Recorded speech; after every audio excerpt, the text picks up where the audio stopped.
So in this video, just like the last one, that I created a 3D sculptural looking letter form, I'm going to create an altogether photographic 3D representation within our shot.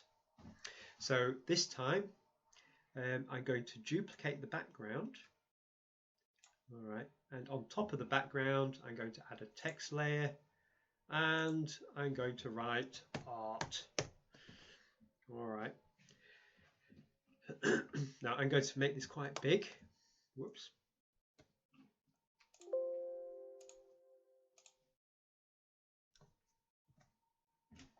Let's try again. Okay, art.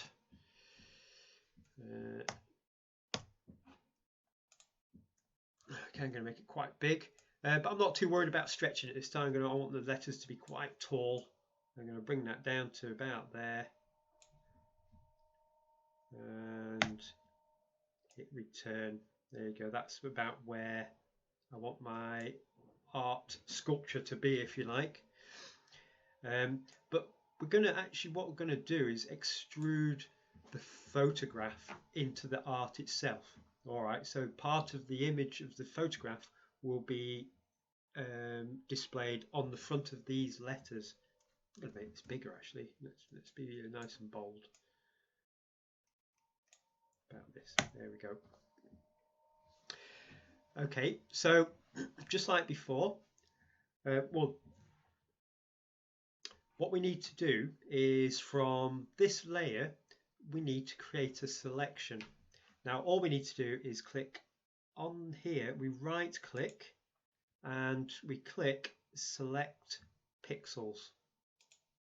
All right, now once we've done that, we hide that layer and you can see, look, we've got our selection here. Now if we turn on the background layer, that selection will now sit on that layer itself. Now I want to actually delete everything except the picture within the art letters itself. So what I'm going to do is I'm going to go to select and inverse, and you'll see those little marching ant selection will appear all around the edge of your picture, and then I'm going to hit the backspace on my keyboard. All right, and that'll delete everything in those pixels in the picture around the art selection in the middle. Okay, then I need to deselect. So you go to select again and click deselect.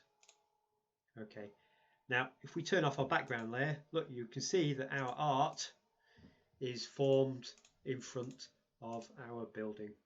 All right, and this is the layer that we're going to create our 3D effect with.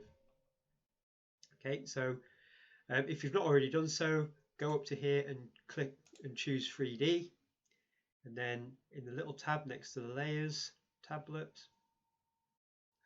layers palette, click on 3D, and then I'm going to again choose 3D extrusion just like I did in the last tutorial, and then click create. Click OK. Okay, so the first thing I'm going to do is we need to set our horizon line. All right, so I'm going to click up here. All right, and I'm going to drag that horizon line to a similar place, because those letters are higher than us, so obviously the perspective is going to drop from above to below us, isn't it? All right, we know that the horizon line is somewhere in the middle of those doors in the background.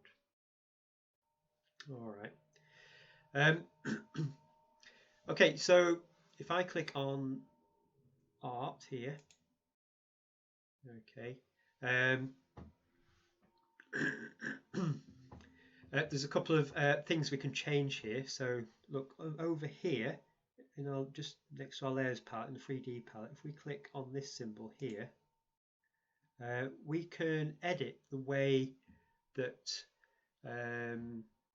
the image is represented on the front of those letters. So if we alter the shine here, we can make it look more or less lighter or darker. All right. So it's about finding something that just allows it to stand apart, all right, from the picture in the background. There you go. I want it quite close actually. I want it to make it look like it's almost camouflaged. Okay. Just like last time, we need to alter our sunlight. So I'm going to click up here, this little sun symbol, and we know that that sun is coming from the right. There you go. It's coming from front right, isn't it? There we go. It's about there. Yeah, about there. All right, let's bring it up a bit. I want that shadow to fall more on the grass. There we go. We've got a little bit of artistic license here, haven't we?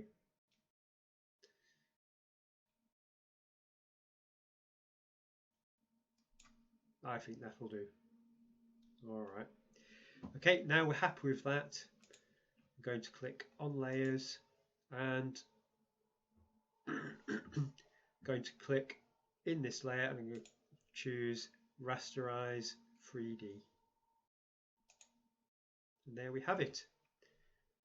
So we now have our 3D object within our shot in this kind of weird, slightly kind of metallic, glassy, kind of sculptural form.